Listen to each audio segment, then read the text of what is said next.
This is the Oji R2 smart lock, a handle-based smart lock. Quite easily, you can just replace your current handles and you can have a complete smart lock on your door.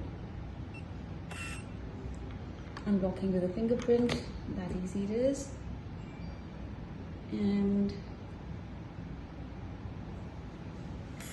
now it is locked again because I haven't put any fingerprint or pin code, and it is locked. It's not unlocking.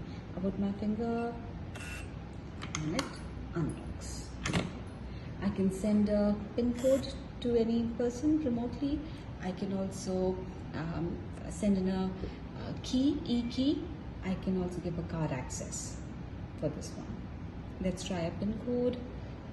Activate your keypad, and then I have assigned a particular pin code, and with that it recognizes and unlocks.